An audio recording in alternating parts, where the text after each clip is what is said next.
Good morning, dear Dharma friends.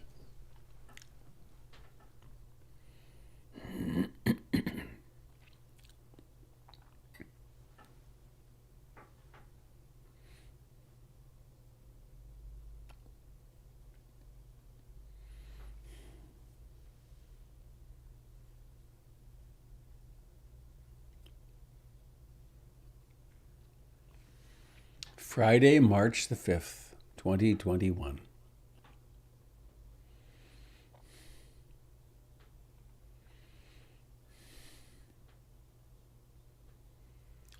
We woke up again. Heart was still beating. There was coffee in the kitchen. The kettle worked flawlessly.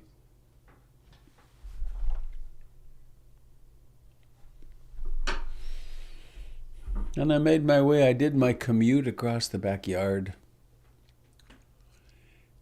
What a nice commute. It sure beats driving for half an hour to the center or... It was a long time ago when I was in Calcutta, but I met a couple of people who commuted 2 hours each way into Calcutta every day on very packed trains. It's happening now. So here we are, full of gratitude, perhaps, or we can be.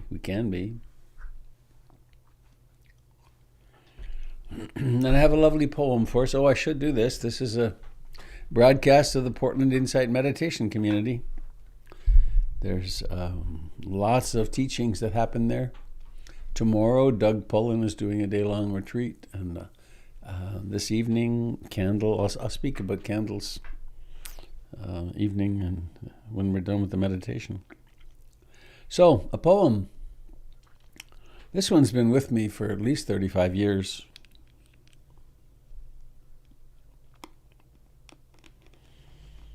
It's been kind of a guide or a validation in all the years of doing counseling and teaching meditation.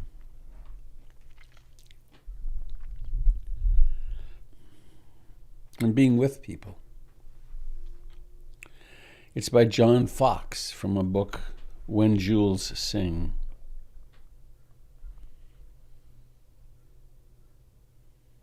When someone deeply listens to you, oh, hang on, I want to record this. Click, click.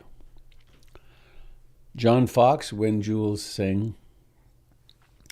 When someone deeply listens to you, it is like holding out a dented cup you've had since childhood and watching it fill up with cold, fresh water. When it balances on top of the brim, you are understood. When it overflows and touches your skin, you are loved. When someone deeply listens to you, the room where you stay starts a new life, and the place where you wrote your first poem begins to glow in your mind's eye. It's as if gold has been discovered. When someone deeply listens to you, your bare feet are on the earth, and a beloved land that seemed distant is now at home within you.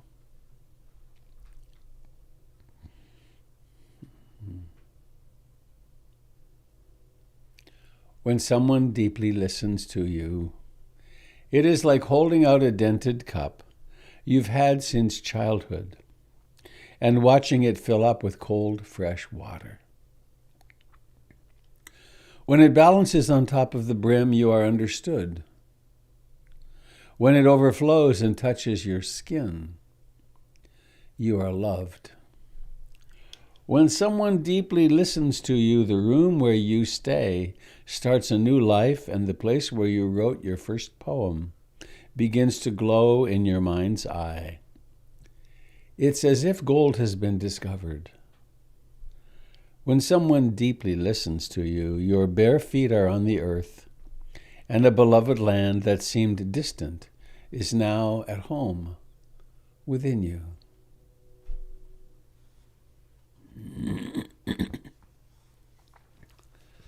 Of course, listening to someone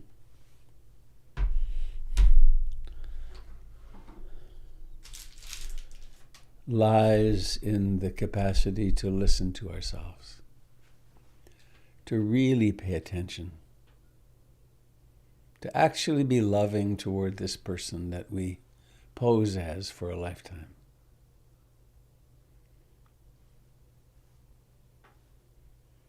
So let's find a way to sit comfortably upright.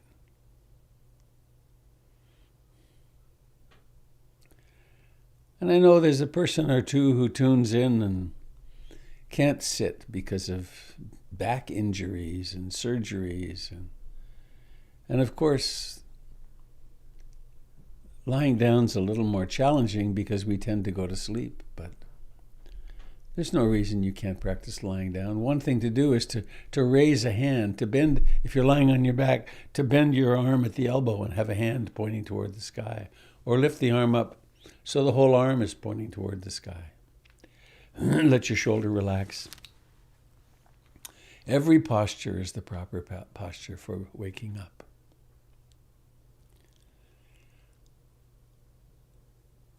So comfortably upright.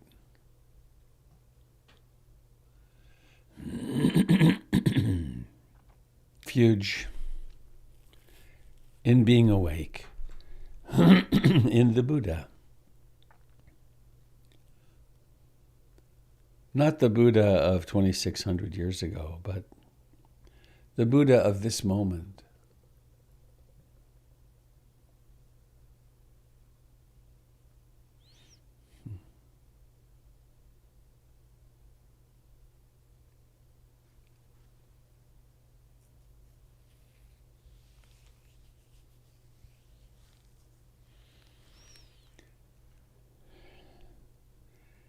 Being awake and mindful is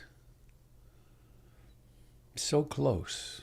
It's always right here. It's just a shift of locus, of identity.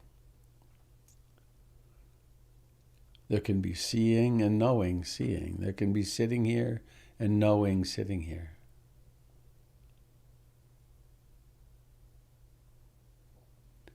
I take refuge in being awake.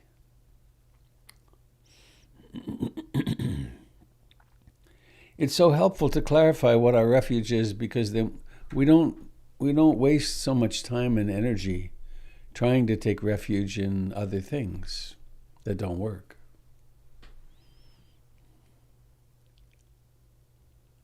I take refuge in the Dharma,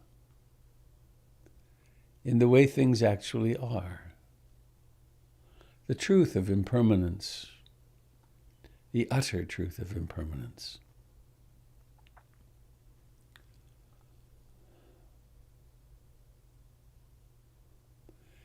And I take refuge in the Sangha, in the community of practice, the descending lineage of practitioners.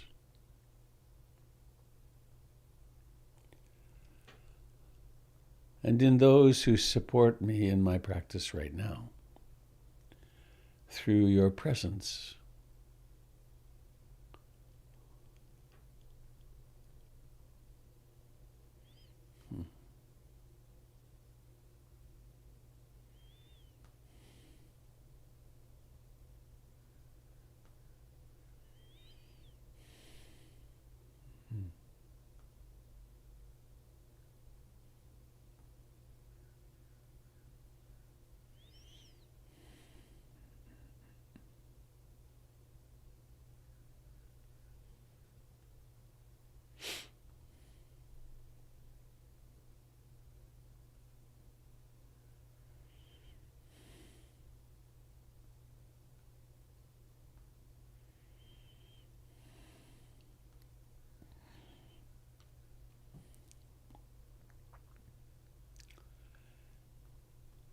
And let us now orient to where we are. Where is the body right now? Where is it on the earth?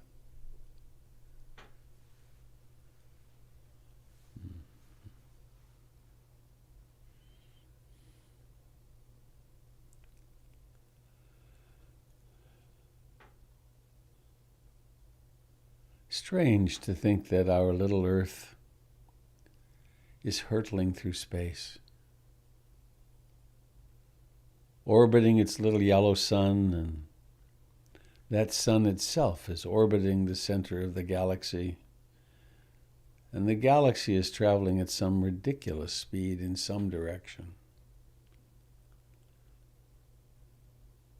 And here we are, breathing in and breathing out.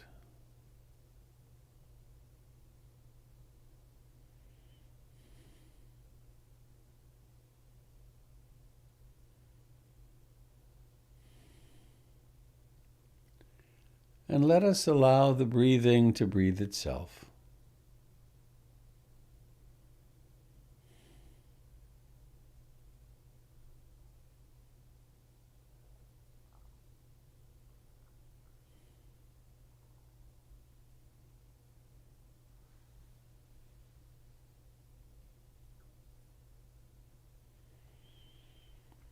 Each breath has that moment of beginning. Be present.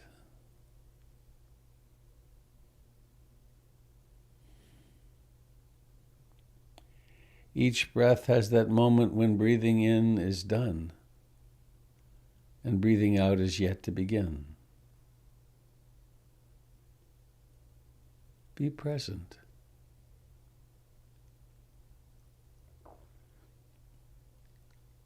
Breathing out begins and then ends.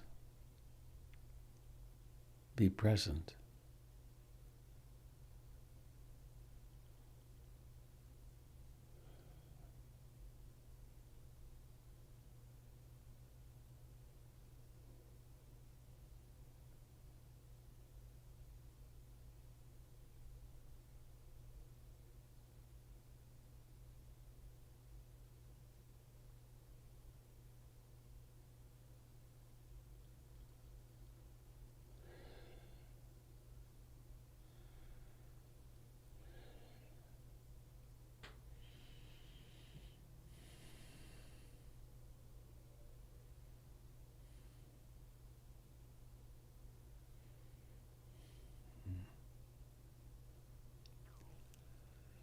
Each person is the leading edge of consciousness evolution.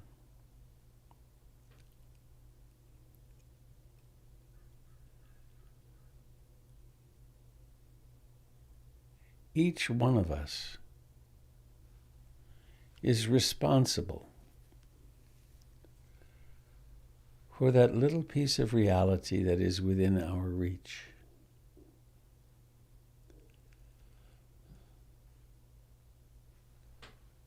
If we aspire for peace, let us be peaceful.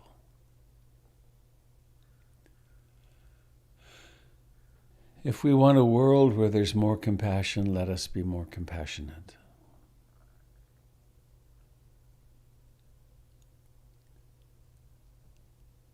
If we want a world of more love, let's be more loving.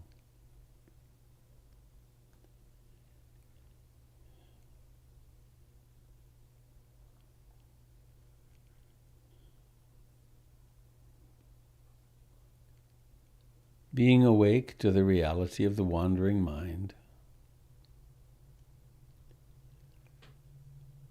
Thoughts too have their beginning, their rising to fullness, and then their vanishing.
Our practice is both inspiring realization right now of what is,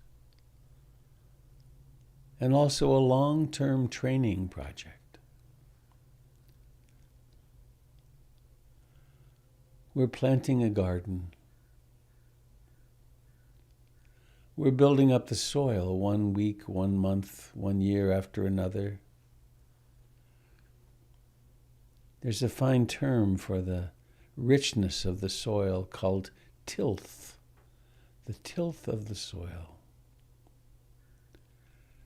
And we are enhancing the tilth of our own heart-mind, our own capacity to be loving and awake.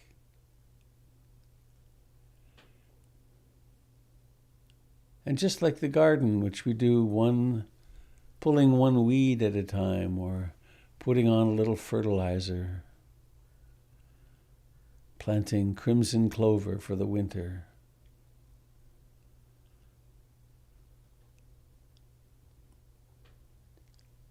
We encounter the 5 hindrances, and with great love we transform them into awakeness. We transform desire and craving and wanting to be somewhere else, experiencing a different pleasure. Or we experience aversion, disliking, hatred. We convert it into wisdom. We convert it into compassion. We encounter restlessness, agitation, worry, old habits. We convert it into wisdom and tranquility and concentration, patience, kindness. We encounter sleepy dullness or sloth and torpor, and we convert that into diligence and sustained effort and forbearance, patience. We convert doubt into an openness and willingness to accept anything that happens internally. And we convert that to wisdom, to faith, to service.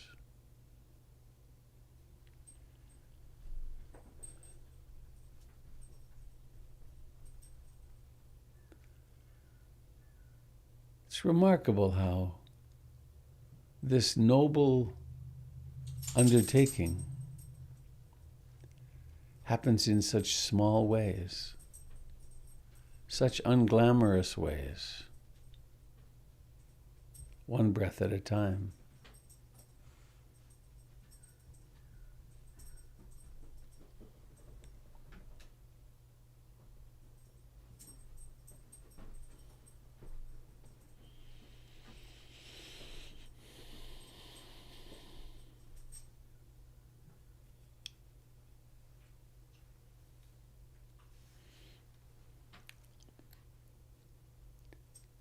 How intimately, how fully, how unreservedly can you inhabit in-breathing and out-breathing?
There is a dimension of mindfulness that has to do with remembering. Somehow or another, remembering. What am I doing here? Oh yes, I'm coming home to breathing. I'm remembering somehow, mysteriously, to stay awake and not fall into the trances of thoughts and memories and plans and worries. There is remembering to be awake in the middle of the worries. Difficult to speak about, but in practice very straightforward.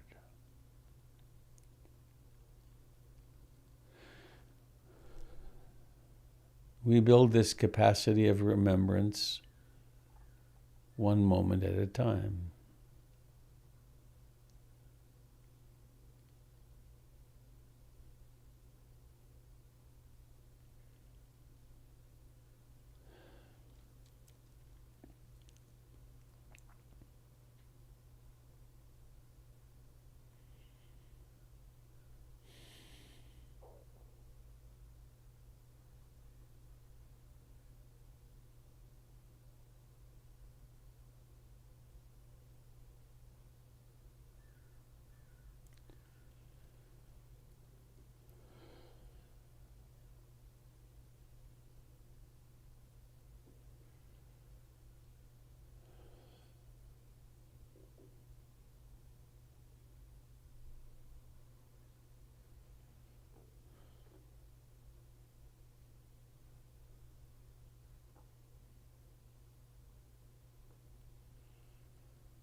we include in the realm of our observation whatever mood is present. It's imperative that we recognize mood, because otherwise we believe that we are it. I am sad, or I am excited, or I am depressed, or I am this, I am that. And there is no predicting what mood we will emerge from sleep in, or what mood will arise as we practice.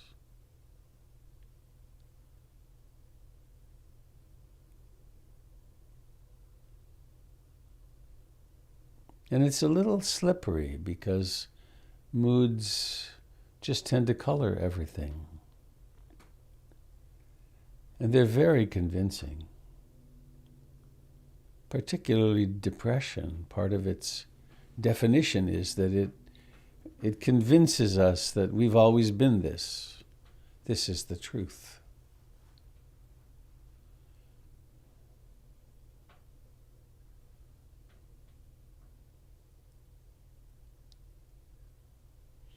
And beyond insight, beyond remembering to know the mood, to recognize it, we have the practices of loving kindness and compassion, sympathetic joy and equanimity, actually planting seeds of being loving. I aspire to be happy.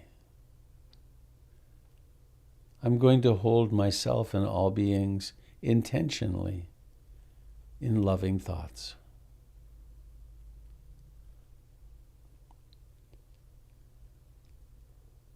May I be free from identification with fear and danger.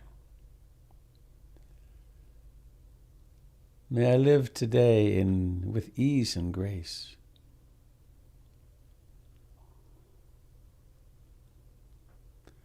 May my day be one great long sigh of gratitude whenever I can remember.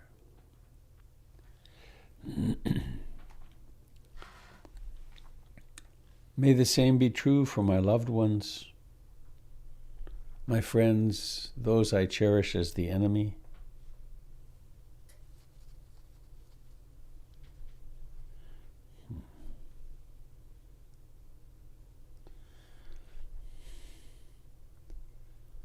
This short reading is from the Book of Protection, translated by Piyadasi Thera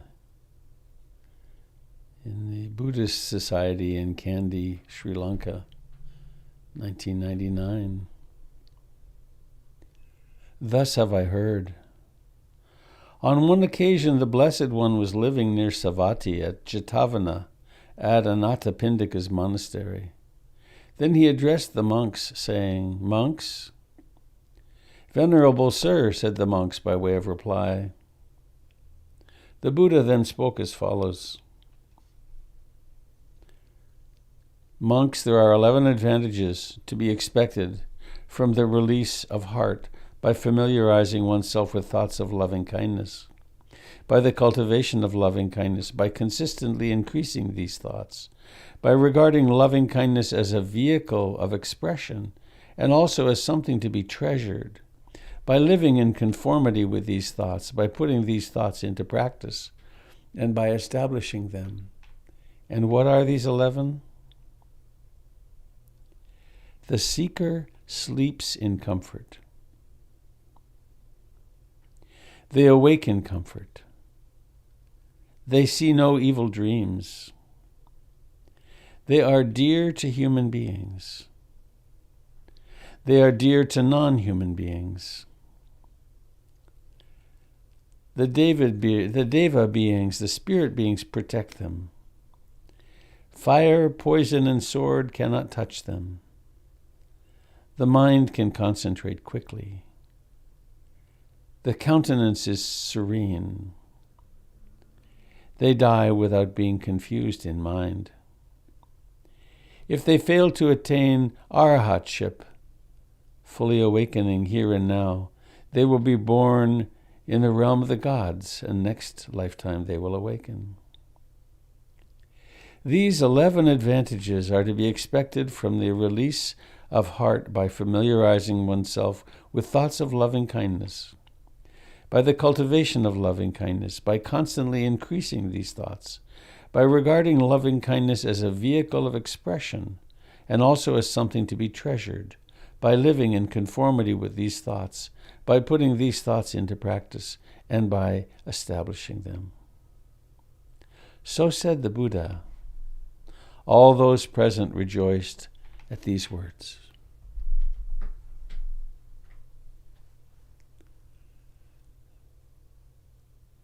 Intentionally,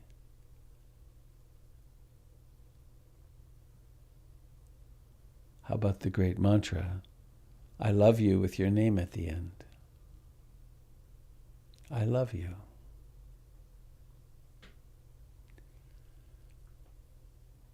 Whenever I'm hurting, no matter how I'm hurting,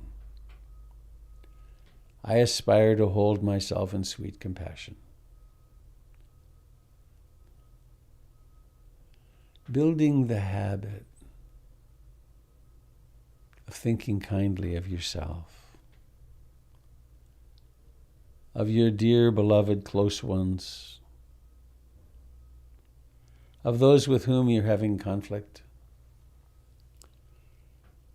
those with whom or from whom you are estranged.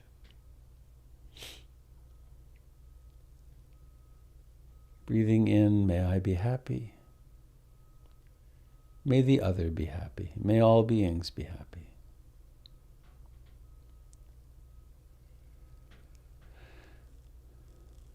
And please now, becoming aware, dropping into the body, cultivating an attitude of gratitude and love for this very body. It's had its problems, but it's done pretty darn well for a long time.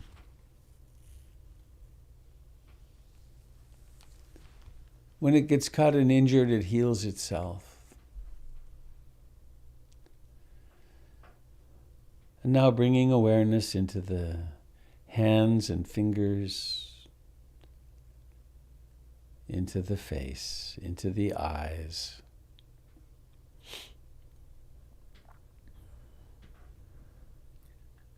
And notice the intention to let the eyes open,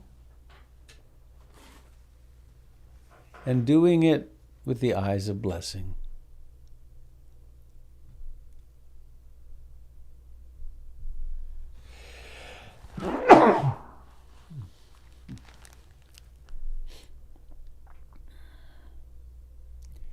Intentionally cultivating an attitude of wishing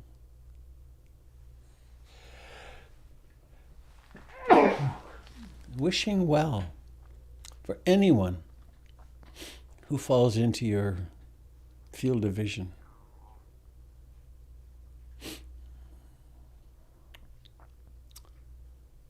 It's a going beyond our selfish concerns.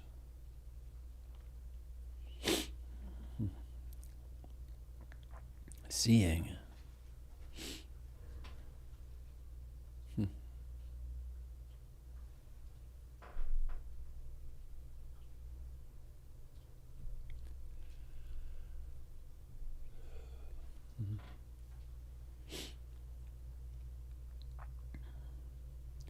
Thank you for making the effort to come and be together this morning. It's powerful.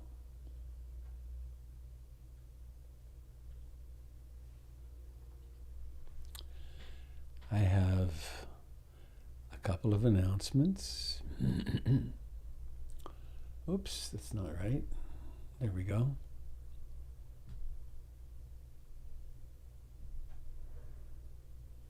I think it's working. Yes. This is the PIMC Digest. Oh, fabulous, fierce females. Finding energy, compassion, and understanding. Registration closes Tuesday, March 2nd. Well, I hope you're signed up. Fabulous, fierce females with a candle. And Saturday, there's a day-long retreat, 9 to 2 with Doug Pullen. And then NVC practice group with Doyle Banks. Qigong, Jim Dalton, March the 20th. Well, that's a ways off, but why not register early? And then information from Gregory's gathering on Wednesday nights. Wednesday Wake Up and Doug Pullen's Thursday night. That's pretty. And Candle does her first and third Sundays. Please take a look at the website, and the website is portlandinsight.org. And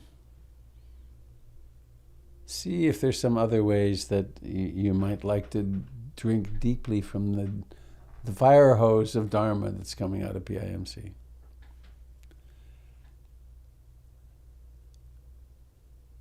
We got good news yesterday that I think it's the last hurdle.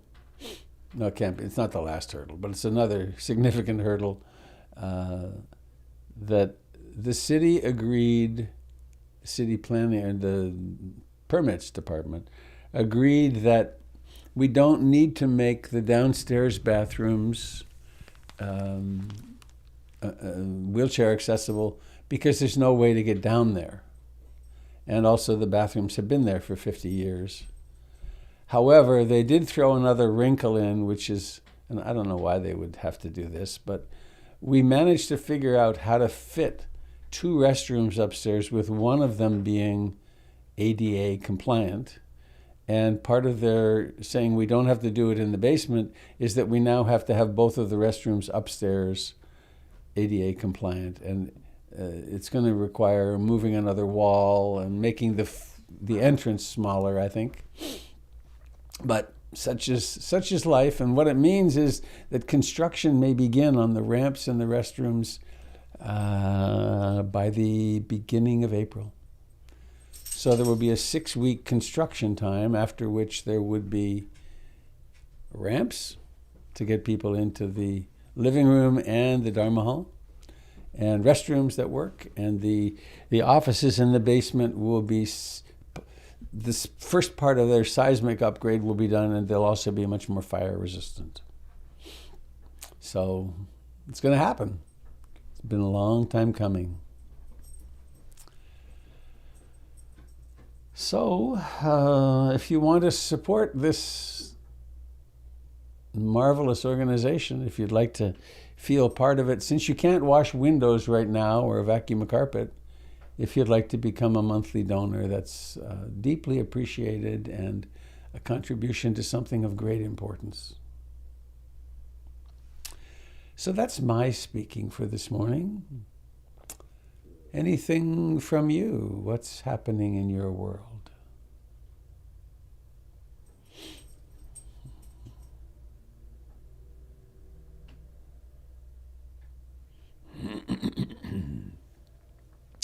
Jim, could you give me a sound check? All right, can you hear me? Excellent, thank you. Okay.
I just had an amusing thought.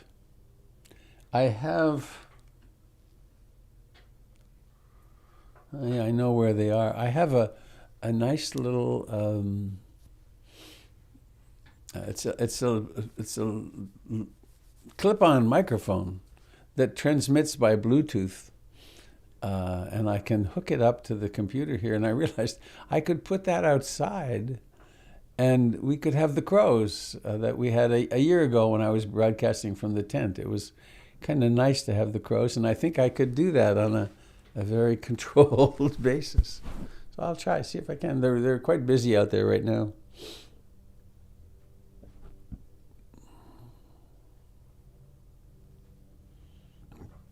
Good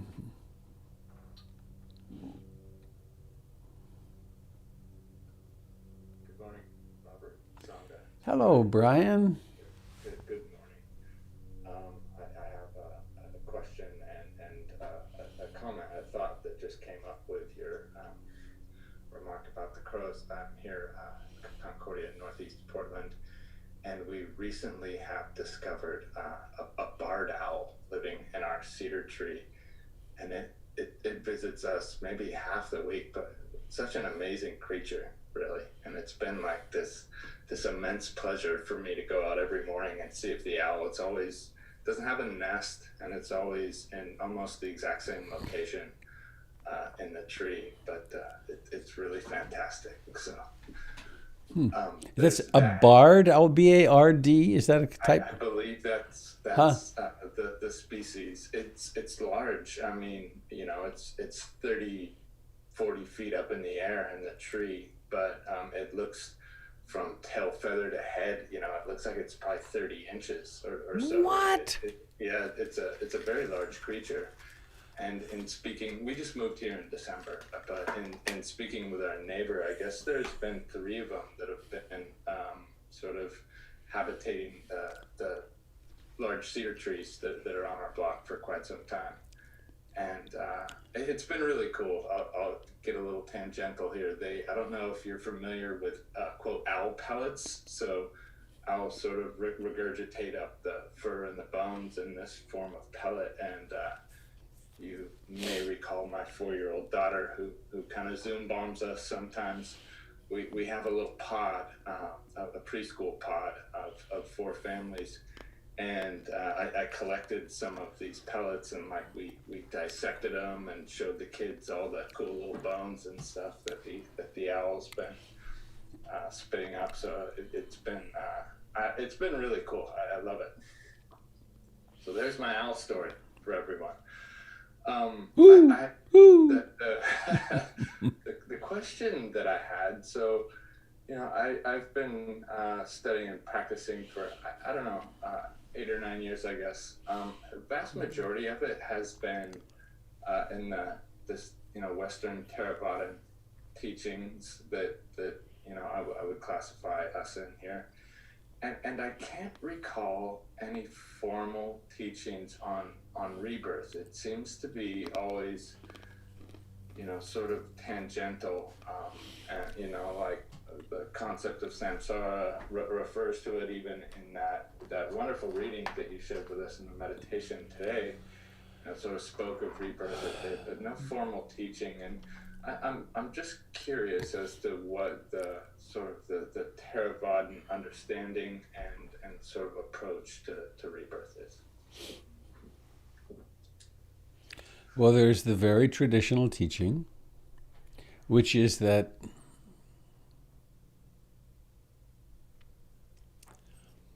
rebirth happens moment to moment, and that it gets complicated. Well, it is complicated. Life and death are pretty complicated, but there's this notion of there's nothing that goes between moments, but there's some, what's the word? There's something they call storehouse consciousness, which who knows what to make of that. But that from moment to moment there's a complete ending, and then there's a beginning. And so rebirth is happening all the time. And then there's a more dramatic, in a way, rebirth, which has to do with the last moment of consciousness of this lifetime in which, and in the Theravada model is that the next moment, the next life has begun. And it's actually understood as another life, as a human being or as a heavenly being. There's a whole cosmology. One can be reborn in the animal realms, in the hell realms. And the notion is that one keeps being reborn until one awakens. And then they call it parinibbana, the final ending, the total ending, in which case one does not assume another birth. And so when the Buddha died, they call it his parinibbana because he didn't assume another birth, because there was no I to cling to another, to grasp at the next lifetime. Now, the Tibetans, of course, have flourished this out a lot, and they have the bardos and all kinds of complicated lives between lives, in a way. So that's the traditional teaching, and I'm sure you've heard that my stance on it is I don't know. I don't know. It's a worthy model. What is clear to me is that, and that karma, one's intentional actions, condition the mind and the heart, and that it's that grasps the next moment. And so to free oneself from being reborn again and again and again and then again, it has to do with awakening to what's happening in this moment in the 12 steps of dependent origination. And to not grasp on to the next grasping, to notice it for what it is and to relinquish it. There's one other thought. When the Mahasi Sayadaw one time came to America, he taught a retreat in Yucca Valley at Mental Physics that I had the great good fortune of being at. And interestingly, he came from Burma with his retinue of monks. For 10 Dharma talks, he spoke of one topic, moral and ethical behavior. I think he had some concerns about what was happening in America around the Dharma. And someone asked him a question of how can we help someone at the moment of their death? And he was very, in my observation, he's a pretty cooled out dude, the Mahasi Sayadaw. He was really cool, and his talks were sort of, in a way, they were a little boring. There was no energy in them, no affect in them. But then someone asked him, how can we help someone at the moment of their death? And his reply was quite interesting to me. He said, with some intensity, leave them alone. Don't think what you're going to do at the moment of their death is going to interrupt the momentum of the karma of their entire lifetime. Just be present with them. I was working in hospice at the time, so it was particularly interesting to me. So is that any help? It is, yeah. Thank you. And your teaching, I will say, or your understanding is the one that I hear most commonly, also among Western teachers. It's just like, we're not sure. We're not really getting into it, and this is the traditional teaching. So it does help. Thank you. I appreciate it. And I have had experiences in meditation that sure look like previous lives. But I don't know. The mind can do all kinds of things. Though there's one more piece, if I may, Brian, and this was from Ram Dass, who said, when this body dies, the actions of this lifetime are of relevance in terms of where I, quote, go, then I'm going to address what's on my plate in my life and try to be as kind and loving and wise and generous. I'm going to do the best I can to secure a good rebirth. Then there's another piece, which is, if that's not true, I certainly know that my actions of this moment affect the next moment and the next moment and the next moment and affect my destiny in this lifetime. So I have the same plate in front of me and my choices are still the same. I want to live a happier and happier life, and I want to do less harm, and I want to develop the paramis, the wholesome factors. So there's no difference in effect. And fundamental to both of those is a belief in the law of karma, which is, I think, very testable.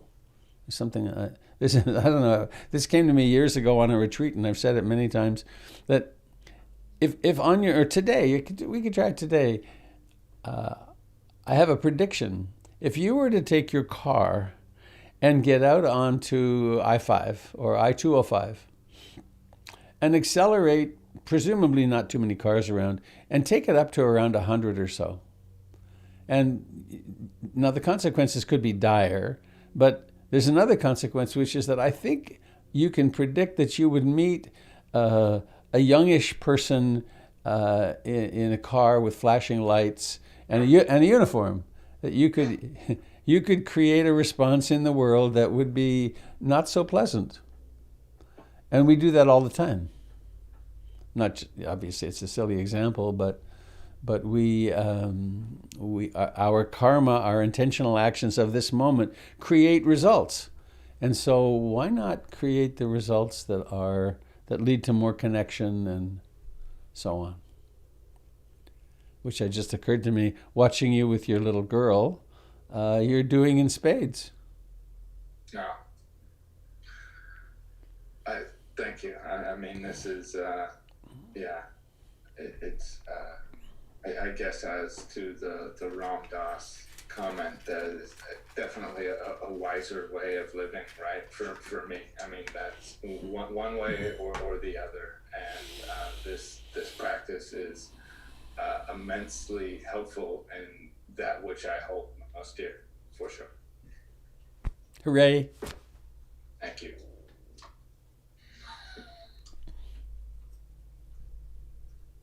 Robert, this is Had. Hello, Had. I just want to mention I had the great good fortune of doing a retreat with Lumpur Jumnian up at Miller Sylvania Park in Washington back in 2012. And we did a week-long retreat with Lumpur, and somehow we were talking about Ruth Denison one day, and he asserted that she was a non-returner. Do you know about that? I know that he said that. So I just want to tie that into Brian's question about our existence. So Brian, Ruth is a non-returner, but we get to enjoy the bounty of her teaching as Robert transmits it through to us. Mm. Thanks, Had. So thank you, Ruth and Robert. Ruth was a pretty amazing human being.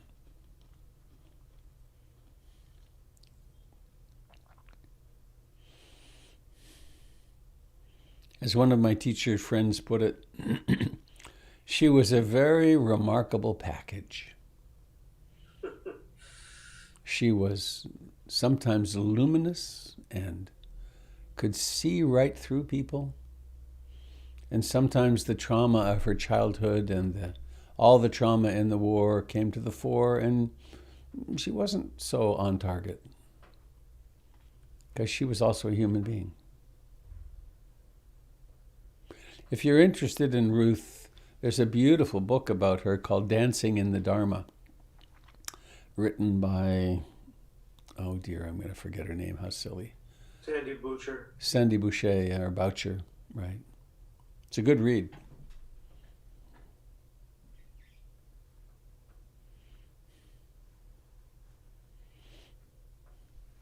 She was born, I forget the year, but she was a young teenager, 13 or so, 14, when the war started, and she was in Prussia, East Germany. And so she lived through the war in Germany and through the end of the war and the Russians coming. And it was, she lived in the hell realms. And she came to America and married Henry Dennison, and quite a different world unfolded.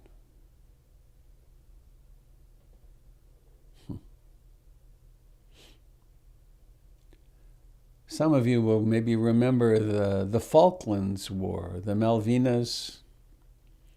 The Argentinians call them the Malvina Islands, and the British call them the Falklands. The Argentinians decided it was time to take them back. And so the British sent a fleet, and they actually killed a lot of young Argentinian boys on ships there. But the key to this remembrance is, I was quite intrigued by this. I watched the TV, and there was this, the fleet is here, and the war is going to happen, and during that, I went down to see Ruth, and one of the first things I spoke with her about was, what do you think about the war? And she said, what war? And I told her the little story, and she said, oh, darling, they're always having a war somewhere. I don't pay much attention to that. Here, we just try to undo the roots of war. We try to stop greed, hatred, and ignorance right here, so that everyone who comes here goes away with less war in them. But she'd seen war.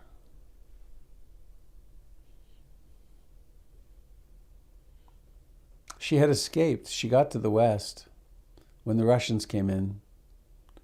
And the Russians were angry. They lost between 17 and 19 million people in the war.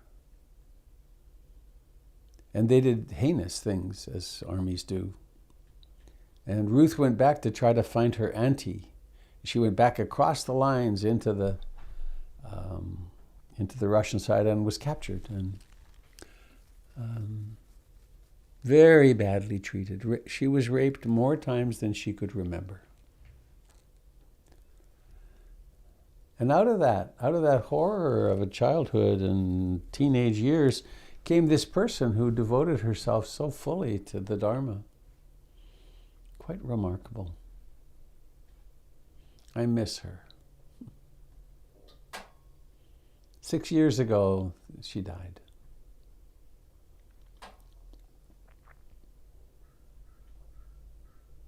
Good morning, Robert. This is Jill. Hi. Hi, Jill. And I know Joe. Okay, sorry. I'll answer to either. Anyway, I wanted to express my gratitude for the comment that you made, that death is just another moment, that we have a beginning and ending of every moment of our lives.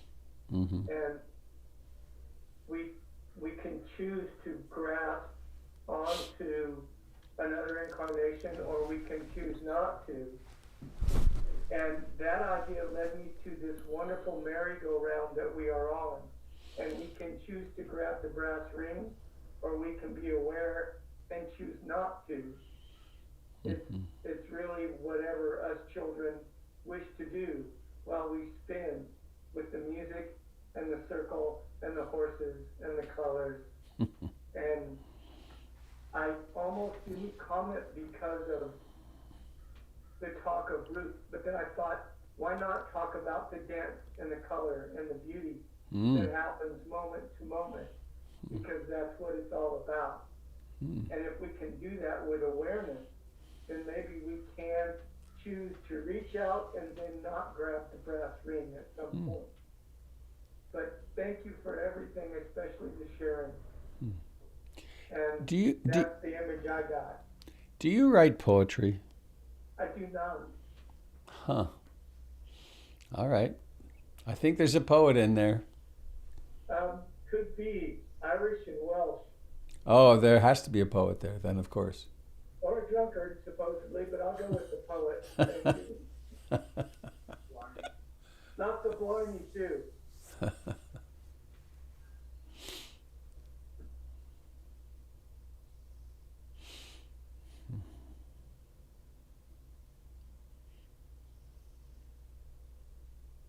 Hey, Robert and Sonda, this is Christy. Hello, Miss Christie. Hey, I very much enjoyed your retreat this weekend. And through your sharing of your personal sharing of your teacher, Sujata, Ah, we were talking about doubt. How's my internet connection? a bit spotty, but okay. Can you hear me? Yes. Well, your class was so honest, and it touched me, and it helped me do something that I needed to do for a very long time, and it's causing heartbreak.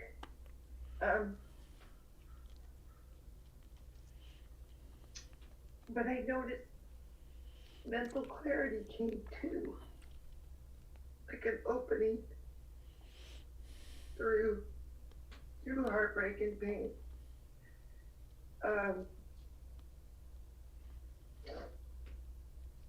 I don't like those 8 Noble Truths all the time. I don't like them at all. I think that's what I'm referring to. But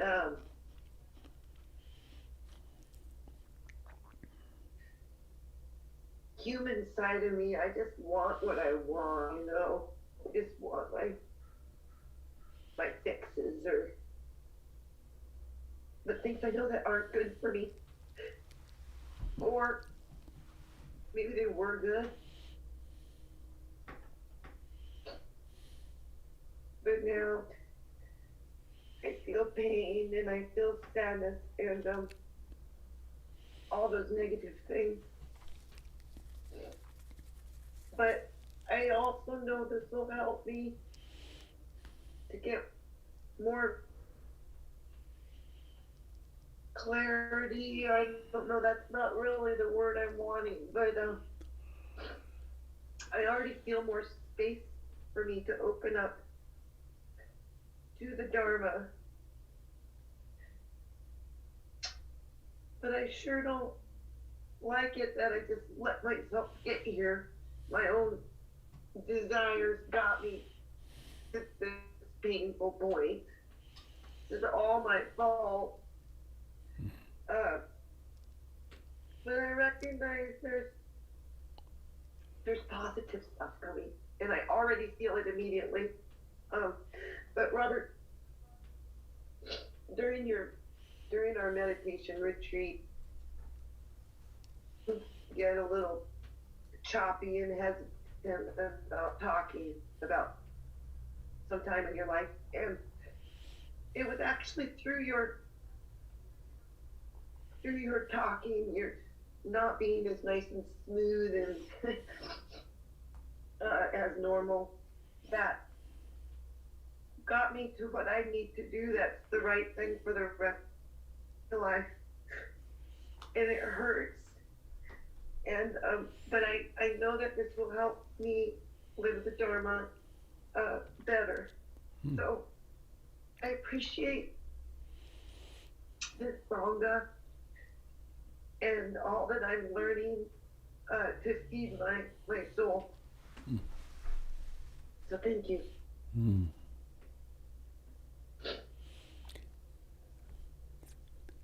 Thanks, Christy. Do you have some good support around you? Oop. Don't talk about with other people. I might need to get a therapist or something. Be generous with yourself. Get whatever support you need.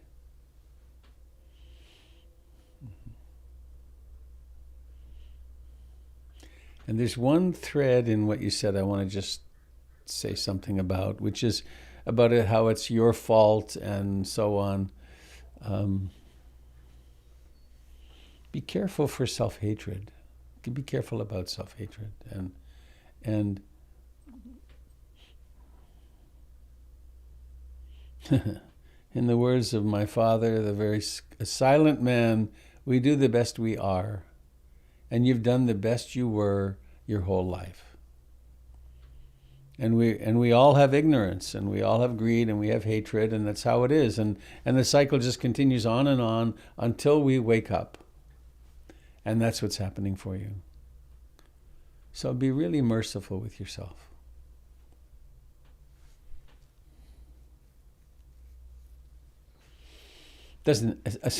It's just inefficient to harbor self-hatred. It just doesn't help. It's a bad habit.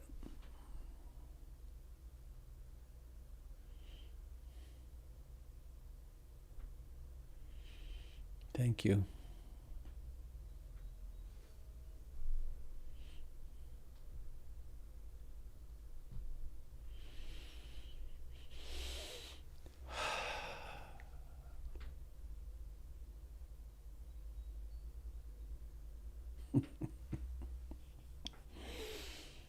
I just had a funny thought come to mind. I say it periodically, but it's really true. This is really my idea of a great time.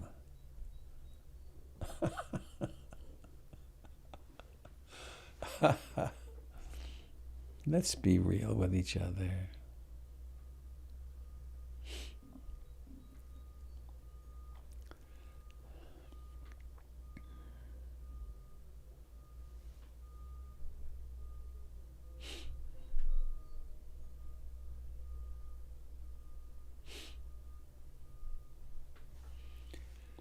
Well, shall we sing our way home?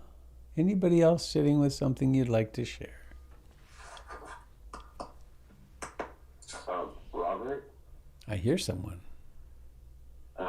It's James. Hello, James, from Florida, right? Yeah, I'm calling in from Florida. Hi.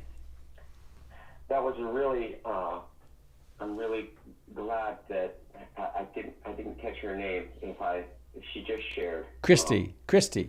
Christy, thank you, Christy, for sharing. And also you, Robert, about the about self-hatred.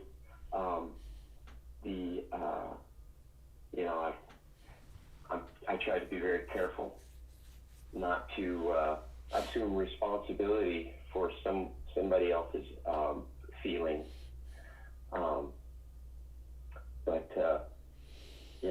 I experienced a lot of failure in my life, and I think that's because I continually strive for next level success. And I used to get down on myself quite a bit for my failures. And now, as I track my results on these calendars behind me,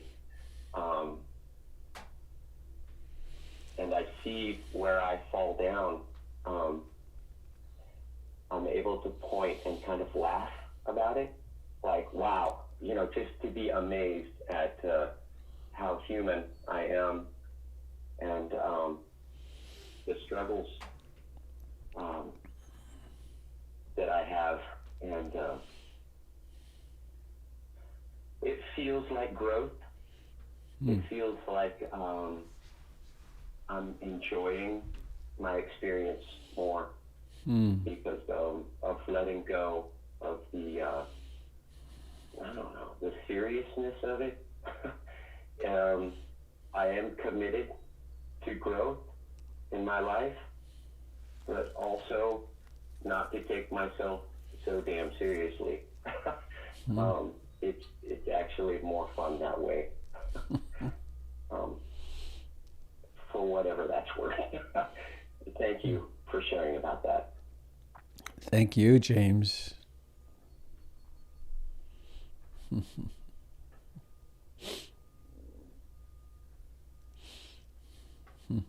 Thanks for sharing. What part of Florida are you in? I'm about in the middle, right on the Atlantic side. Uh-huh. Mm-hmm. Oh, the Sebastian area, if somebody has a map. Sebastian. Huh, okay. Jennifer, my wife is... Of Orlando, yeah. Ah, okay. That locates it. Jennifer's from Florida, and actually she's going back on the 10th, I think she's going back. Her mother is in a memory care facility, but she's going to stay at Hollywood Beach. Okay. She's going to get some of her beloved sun and beach time. So you're a little north of her. Marvelous. When the ice storms were hitting there in Oregon. Don't say it. Don't say it. Yeah, okay, I won't. Y'all know. It was just, yeah. There are benefits. Yeah. To living in Florida. That's why people live there. Yeah. It's gorgeous. Yeah. Yeah. So, right on. Thanks, James.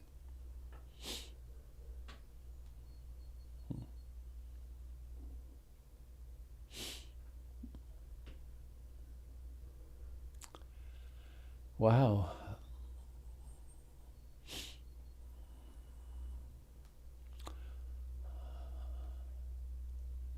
I'm feeling all soft around the edges this morning.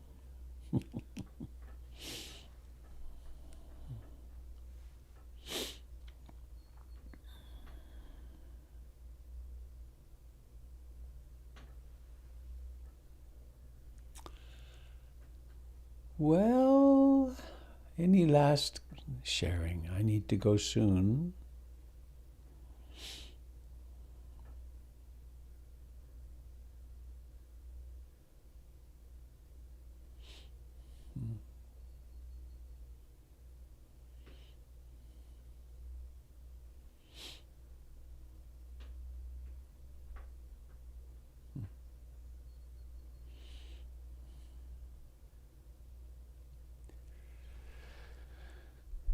So let us unmute and sing our little loving kindness song. May all beings be happy. May all beings be happy. May all beings be happy. Sadhu, sadhu, sadhu. Have a fine, mindful day and weekend, and I'll see you Sunday morning at 10 or 8 on 7 on Monday. Thanks, Robert. Take care. Bye-bye. Blessings, dear friends. Have a great day. Yay for feelings. The gift that keeps on giving. I'm going to walk near Brian's and see if I can find the owls. Oh, there you go. Apparently we live right around the corner from each other. Bye, Francine. Yeah, happy weekend and all. Thanks. Goodbye. Interrupt. Goodbye, everybody. Take care. Bye, Robert.